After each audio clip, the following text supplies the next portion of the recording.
What's going on, everyone? Welcome back to another video. My name is Amy and this is our channel Casa de Motley. The focus of today's video will be about charging at home with our Model Y.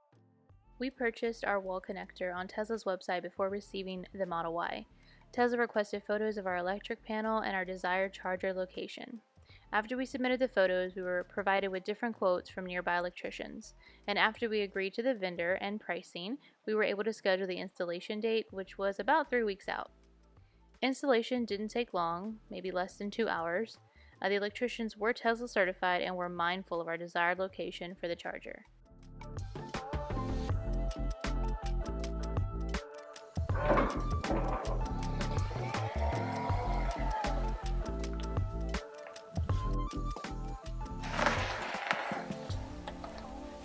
So this is the mobile connector. This comes with the Model Y.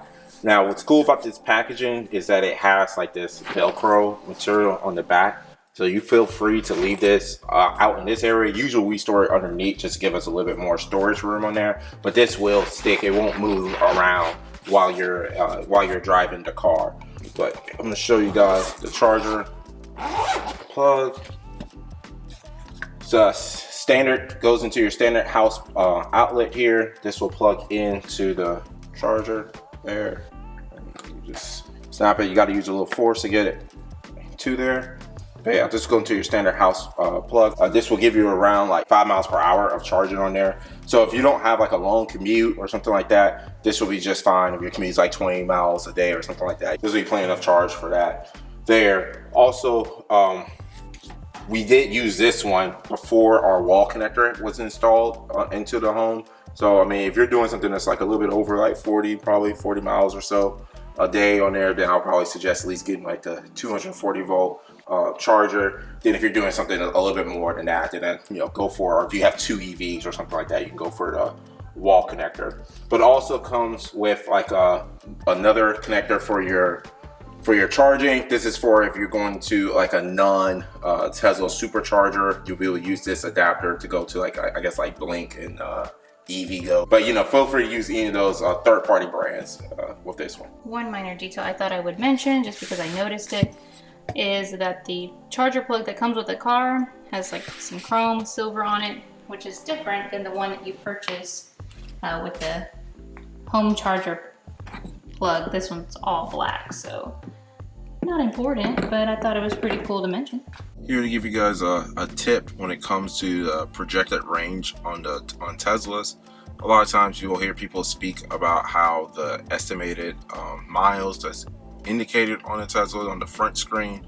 So where you see 180 miles, that's basically projecting you at like the most perfect conditions. So driving at a certain speed and ACs at a certain level, things like that. It's a lot of stuff that's factored into it, and a lot of times most people will not reach that projected mileage that Tesla is displaying. And also too, even for like the road trips, as you'll see, you'll have like 21% projected for you as you reach your destination, and most of the time that will not be accurate number when you're driving, because those are based off of perfect driving conditions. So some of the things that we like to do here is actually use when you're doing like a road trip or long distance driving, is to click onto your energy chart. And during this one, this will go based off your actual driving style. So it will have it in different increments, 5 miles, 15 miles, 30 miles, to kind of show you what your average range is based off of your driving.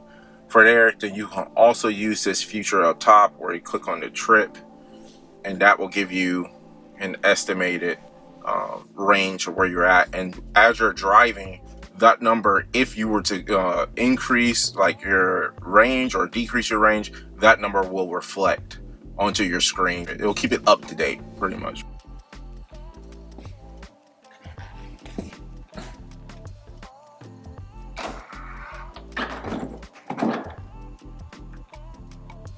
One of my favorite features about owning an EV is the ability to charge at home and not have to go to any more gas stations. The convenience factor is unmatched in my opinion. So you're able to receive notifications, check the charging status, and modify your preferences through the Tesla app. Some questions we get asked are, what if the charger isn't placed correctly and the car doesn't charge? Well, you'll receive a notification if the charger is not plugged in properly, advising you that the charge was interrupted for you to fix. Another question we get is, can you charge every day? The answer is yes, as long as you're charging within the daily limit. We also get asked, how long does it take to charge? Well, this depends on the type of charger, of course, but for us on average, after a 120-mile daily commute, it takes about 3 or 4 hours to charge overnight. Our wall connector can charge 45 miles an hour. And lastly, cost of charging. This also depends on your electric plan, but for us, we have free electricity at night from 9 p.m. to 9 a.m. So we schedule the car to charge from those hours, 9 to 9, and we honestly haven't seen any increase in our bills, which is amazing cost savings.